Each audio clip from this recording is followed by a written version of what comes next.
प्रिय छात्रों, आज से हम एक नया चैप्टर देखेंगे, इशू ऑफ डिबेंचर्स। सबसे पहले तो हम ये देखते हैं कि ऋण पत्र के संबंध में क्या अधिनियम में प्रावधान किए गए हैं। उसके बाद हम देखेंगे ऋण पत्र की विशेषताएं। जैसा कि हम सब जानते हैं कि कंपनी अपनी पूंजी दो प्रकार से एकत्रित करती है, एक तो अंश पूंजी और दूसरा ऋण पूंजी। अंश पूंजी के अंतर्गत पूर्वाधिकार अंश और सामान्य अंश आते हैं, जबकि ऋण पत्र के अंतर्गत या ऋण पूंजी के अंतर्गत ऋण पत्र व अन्य दीर्घकालीन ऋणों को सम्मिलित किया जाता है। कंपनी अधिनियम 2013 की धारा 230 के अनुसार ये बताया गया है कि ऋण पत्रों के अंतर्गत ऋण पत्र स्कंध, बॉन्ड्स तथा ऋण के प्रमाण के रूप में कंपनी की अन्य प्रतिभूतियों को सम्मिलित किया जाता है, चाहे वे कंपनी की संपत्तियों का पर प्रभाव उत्पन्न करते हों या नहीं। अब सेक्शन 71 में ऋण पत्र की कुछ विशेषताएं दी गई हैं, या कह सकते हैं कि ऋण पत्रों के संबंध में कुछ प्रावधान दिए गए हैं, उसे हम देखते हैं। सबसे पहला तो ये बताया गया है कि एक कंपनी ऋण पत्रों को एक विकल्प के साथ निर्गमित कर सकती है और विकल्प क्या होगा कि ऐसे ऋण पत्रों को शोधन के समय आंशिक अथवा पूर्णतः अंशों में परिवर्तित किया जा सकता है। परंतु ऋण पत्रों को आंशिक या पूर्णतः अंशों में परिवर्तन के विकल्प के साथ ऋण पत्रों के निर्गमन के प्रस्ताव को साधारण सभा में विशेष प्रस्ताव द्वारा पारित किया जाएगा। दूसरा है, कोई भी कंपनी ऐसे ऋण पत्रों का निर्गमन नहीं कर सकती जो उन्हें वोट देने का अधिकार रखते हैं। जैसे कि आप सब जानते हैं कि केवल समता अंशधारियों को ही वोट देने का अधिकार होता है, तो कंपनी ऐसे ऋण पत्रों का निर्गमन नहीं कर सकती जिन्हें वोट देने का अधिकार हो। इसके अतिरिक्त एक कंपनी द्वारा निर्धारित नियम एवं शर्तों के अधीन सुरक्षित ऋण पत्रों का निर्गमन किया जा सकता है।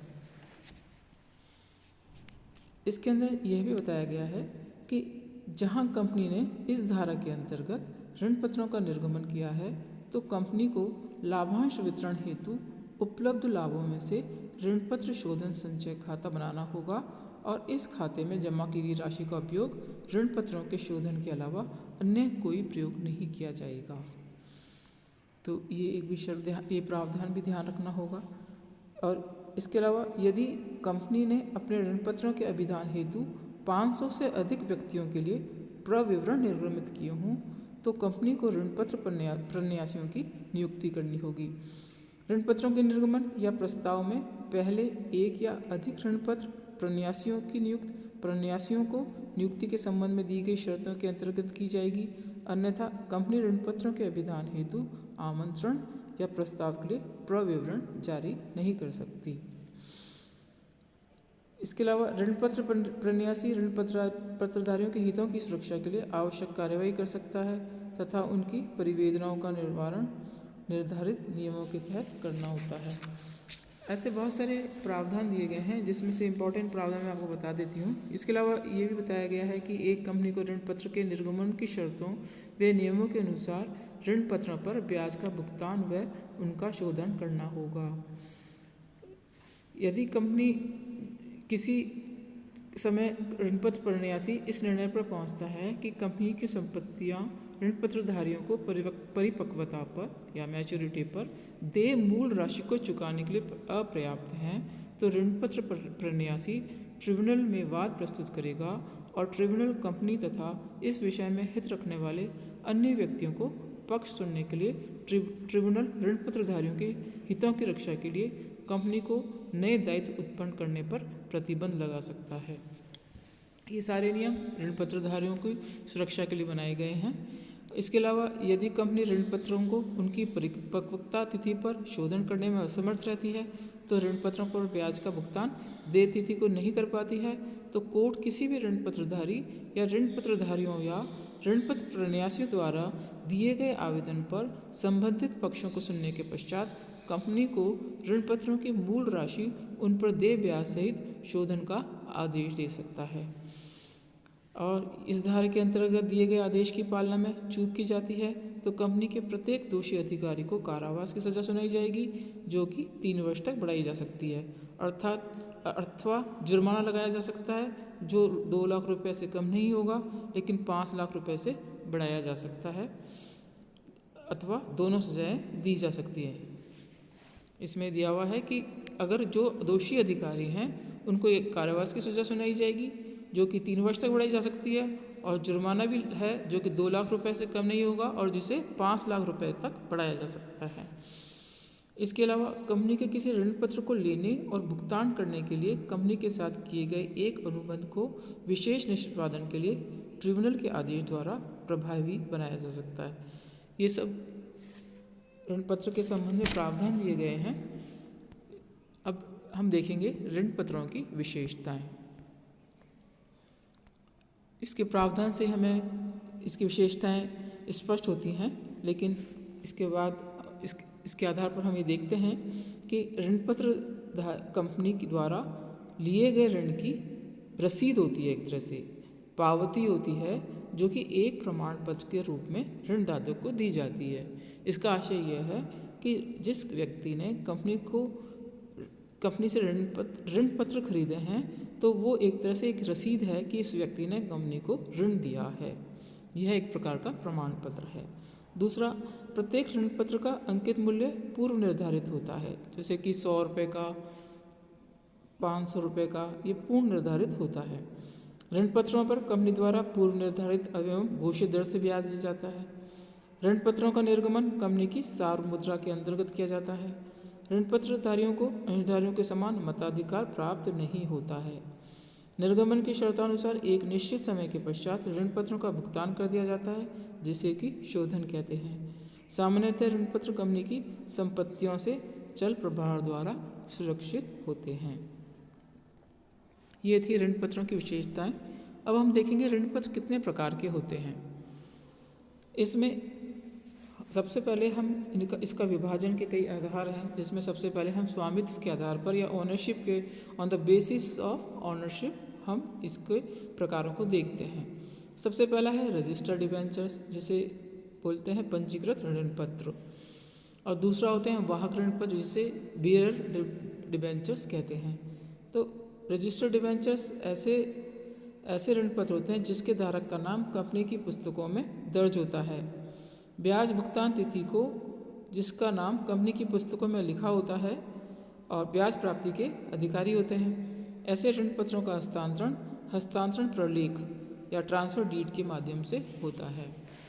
तो ये होता है जिसका कि नाम रजिस्टर्ड है, कंपनी की पुस्तकों में लिखा है, उसे बोलते हैं पंजीकृत ऋण पत्र। और ऐसे ऋण पत्र जिनके धारक का नाम व पता आदि कंपनी अपने पास नहीं रखती है, और जिस व्यक्ति के पास ऐसे ऋण पत्र होते हैं वही इसका स्वामी बन जाता है। तो और उसका ब्याज भुगतान हेतु कंपनी इन ऋण पत्रों के निर्गमन के समय विभिन्न तिथियों के कूपन या चेक प्रदान करती है, और देय तिथि पर धारक इनकी राशि बैंक से प्राप्त कर लेता है। तो वाहक ऋण पत्र में कंपनी की पुस्तकों में उसका ऋण पत्रधारी का नाम नहीं होता है। अब दूसरा आधार है शोधन के आधार पर। शोधन के आधार पर पहला हो सकता है शोधनीय ऋण पत्र। ऐसे ऋण पत्र जिनका कि सामान्यतः कंपनी अपने जीवन काल में शोधन कर देती है या भुगतान कर देती है एक निश्चित तिथि के पश्चात, तो उसे शोधनीय ऋण पत्र कहते हैं। और ऐसे ऋण पत्र जिनका कि शोधन नहीं किया जाता उसे अशोधनीय ऋण पत्र कहते हैं। इसके अलावा परिवर्तनशीलता के आधार पर परिवर्तनीय ऋण पत्र और अपरिवर्तनीय ऋण पत्र। परिवर्तनीय ऋण पत्र वो होते हैं जिन्हें कंपनी एक निश्चित समय के पश्चात अंशों या नए ऋण पत्रों में बदल देती है, और कंपनी अपने संपूर्ण ऋण पत्र का परिवर्तन करती है तो इसे पूर्णतः परिवर्तनशील ऋण पत्र कहा जाता है। और यदि ऋण पत्र के किसी एक भाग का ही परिवर्तन करती है तो इसे अंशतः परिवर्तनशील ऋण पत्र कहते हैं। और कंपनी अधिनियम के अनुसार निर्गमन की तिथि से 36 माह के भीतर इनका परिवर्तन हो जाना चाहिए। अपरिवर्तनीय ऋण पत्र वो होते हैं जिसमें ऐसे ऋण पत्र का जिनका किसी प्रकार की प्रतिभूति में परिवर्तन नहीं किया जाता अपरिवर्तनीय ऋण पत्र कहलाते हैं। अन्य शब्दों में इन ऋण पत्रों का कंपनी केवल भुगतान ही करती है।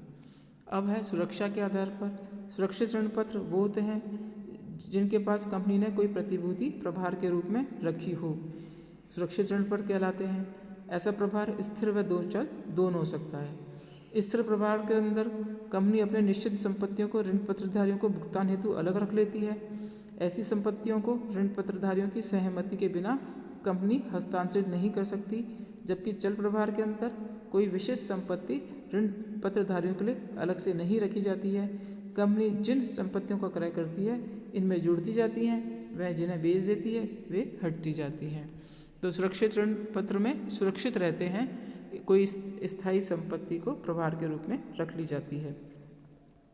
दूसरा है असुरक्षित ऋण पत्र। ऐसे ऋण पत्र जिन पर कोई भी संपत्ति गिरवी या प्रभार के रूप में नहीं रहती है उसको असुरक्षित ऋण पत्र कहते हैं। अब एक और आधार है ब्याज दर के आधार पर। ब्याज दर के आधार पर निश्चित ब्याज दर वाले ऋण पत्र, ऐसे ऋण पत्रों पर ब्याज की दर निर्गमित करते समय निर्धारित की जाती है जो इन्हें इनके शोधन तक रहती है। ब्याज बाजार दर का इन पर कोई प्रभाव नहीं पड़ता है। और शून्य ब्याज वाले ऋण पत्र, ऐसे ऋण पत्र जिन पर कंपनी कोई ब्याज प्रदत्त नहीं करती है शून्य ब्याज वाले ऋण पत्र कहलाते हैं। ऐसे ऋण पत्र या तो अधिकतम बट्टे पर निर्गमित होते हैं या अंशों में परिवर्तनशील इन अंशों की कंपनी बाजार दर से कम दर पर निर्गमित करती है। तो ये थे ऋण पत्रों के प्रकार। अब हम देखते हैं अंश और ऋण पत्र में अंतर। अंश और ऋण पत्र में क्या अंतर है? इसमें सबसे पहला है, अंतर का आधार है हिस्सा अथवा स्वीकृति। अंश की स्थिति में अंश कंपनी की पूंजी का हिस्सा होते हैं और ऋण पत्र ऋण की स्वीकृति है। स्थिति, अंतर का आधार है स्थिति। अंशधारक की स्थिति होती है और ऋण पत्रधारी ये अंशधारी कहलाते हैं और ये ऋण पत्रधारी कहलाते हैं। स्वामी, अंशधारी कंपनी के स्वामी होते हैं और ऋण पत्रधारी ऋणदाता होते हैं। लाभांश तथा ब्याज, लाभ की स्थिति में ही लाभांश दिया जाता है अंशों पर। ऋण पत्रों पर लाभ या हानि ब्याज हमेशा दिया जाता है। समापन पर भुगतान, ऋण पत्रों के भुगतान के बाद बचता है तो ही किया जाता है, जबकि अंशधारियों से पूर्व ऋण पत्रों को भुगतान कर दिया जाता है। तो ये था अंश और ऋण पत्र में अंतर। अब हम देखते हैं कि ऋण पत्रों का निर्गमन, ऋण पत्रों का किस प्रकार से निर्गमन किया जाता है और इसके स्थिति में क्या एंट्रीज होती हैं, ये हम देखेंगे। ऋण पत्र का निर्गमन करके कंपनी अधिनियम 2013 की धारा 179 के अनुसार संचालक मंडल ऋण पत्र निर्गमित करके पूंजी में वृद्धि कर सकते हैं। किंतु धारा 180 के अनुसार यदि वर्तमान में जारी किए जाने वाले ऋण पत्र, पूर्व में जारी ऋण पत्र वे लिए गए ऋण पत्रों का योग यदि कंपनी की प्रदत्त अंश पूंजी या मुक्त ब्याज के योग से अधिक है तो नए निर्गमन से पूर्व संचालक मंडल को अंशधारियों की सभा में इसकी स्वीकृति प्राप्त करनी होगी। जिस प्रकार से ऋण पत्रों अंशों का निर्गमन लाभ पर या प्रीमियम पर और सममूल्य पर और हानि पर किया जाता है, इसी प्रकार से ऋण पत्रों का भी निर्गमन किया जाता है। अब हम देखते हैं कि किस प्रकार से इसमें जनरल एंट्रीज होती हैं। इसकी जनरल एंट्रीज अंश निर्गमन की स्थिति में जब हम एंट्रीज करते हैं उसी प्रकार से ऋण पत्र की भी एंट्री की जाती है। केवल जहां हम शेयर एप्लीकेशन वर्ड लिखते हैं वहां पे डिवेंचर एप्लीकेशन वर्ड लिखेंगे और जहां शेयर कैपिटल वर्ड होता है वहां डिवेंचर्स लिखेंगे। अलॉटमेंट के समय डिवेंचर अलॉटमेंट लिखेंगे और debenture first call, debenture second call. और जैसे discount on issue of shares लिखते हैं इसकी जगह लिखेंगे discount on issue of debentures. तो इस प्रकार से हम करेंगे। इसका जो न्यूमेरिकल क्वेश्चन है मैं आपको नेक्स्ट टर्न पे समझाऊंगी। Thank you students.